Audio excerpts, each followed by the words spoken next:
Ya senang sekali ya, karena nih sejak saya dulu menang di Inggris 2007, terus kita melakukan berbagai pendekatan ke pemerintah gitu ya. Akhirnya di 2022 ini perjalanan cukup panjang, sudah menjadi regulasi. Jadi ini disambut baik, sehingga saya suka bercanda sama industri kreatif. Saya bilang, nih kita di industri kreatif, tapi seringkali kita terjebak karena orang-orang kreatif ini harus belajar masalah keuangan gitu kan. Jadi mudah-mudahan dengan regulasi ini ya tentunya pasal-pasalnya ada banyak sekali, tapi ya ini merupakan angin segar dan mudah-mudahan satu persatu nanti akan bisa dijalankan. Baik, Mas Mirdal, kalau dari sisi Anda sendiri, perbankan bagaimana tanggapan Anda mengenai hal ini? Ya, saya terus terang saja menyambut baik ya perkembangan ini, apalagi juga saat ini eranya juga era digital ya Bu ya, jadi tentunya ini sangat suportif sekali. Dan di sisi yang lain juga kalau kita telusuri lebih dalam, setiap karya yang dihasilkan melalui YouTube dan kemudian direspon oleh para penikmat seni ini dengan jumlah viewers yang banyak, tentu ini kan akan menghasilkan suatu monetisasi.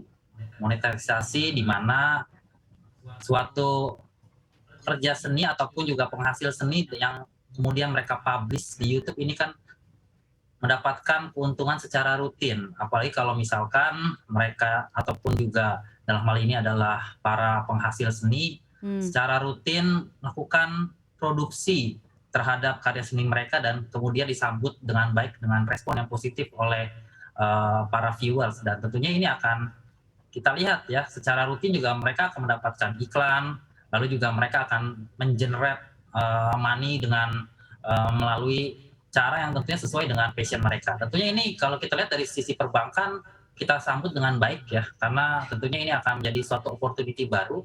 Apalagi juga saat ini juga kalau kita lihat banyak perbankan yang memiliki arah bisnis untuk digital. Jadi ini semuanya relatif sinkron ya dengan kondisi seperti sekarang ini. Baik Mas Mirdal, konten YouTube, musik, film yang seperti apa yang dapat diterima untuk dijadikan jaminan utang?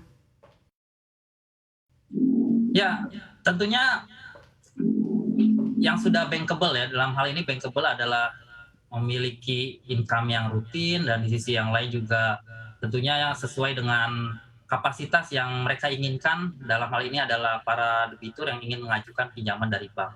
Kalau mereka memiliki fundamental ataupun juga income yang sangat baik dan secara rutin mereka hasilkan juga angkanya positif di rekening koran mereka, tentu ini akan menjadi suatu inovasi baru ya bagi perbankan sendiri untuk melihat kalau industri seni sekarang itu sudah menjadi suatu industri baru. Jadi industri seni yang bisa mengarah ke arah ekonomi kreatif. Jadi ini memang tentunya dari perbankan juga kelihatannya saat ini menjadi sumber penghasilan yang baru ya. Apalagi kalau kita lihat saat ini juga banyak sekali bank digital yang baru, arahnya bank digital baru. Apalagi juga saat ini juga beberapa bank yang berasal dari luar negeri, seperti contohnya bank yang dari negara asalnya merupakan negara yang sudah melek terhadap industri kreatif. Tentunya ini mereka bisa gunakan template yang mereka pakai di negara asal mereka untuk mendapatkan suatu opportunity bisnis ya dalam hal perkembangan ekonomi kreatif. Tentunya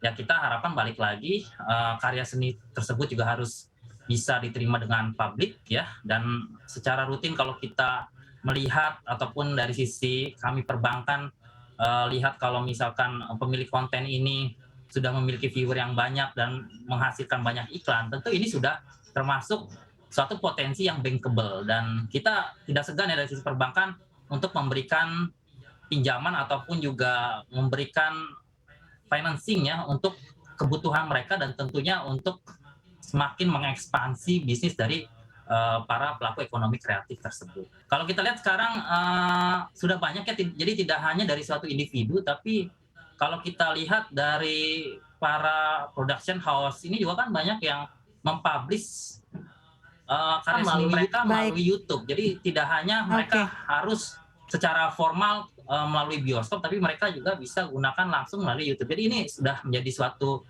potensi yang cukup baik buat kita ke Mas Yoris dulu. Mas Yoris, Anda sebagai pengusaha yang sudah lama berkecimpung di dunia kreatif, di industri kreatif, bagaimana sih cara menilai harga atau mematok harga suatu karya seni? Nah, sebenarnya ada valuation-nya, tapi sebenarnya paling sederhana seperti yang tadi Mas Mirda sampaikan gitu, bagaimana ada konsistensi membuat konten di YouTube gitu ya, dan akhirnya bisa dilihat dari rekening korannya, bahkan mungkin bisa dibuka rekening yang khusus ya, hanya dari pendapatan dari YouTube. Nah, itu yang nanti diperiksa oleh perbankan sehingga mereka bisa memberikan pagu kredit.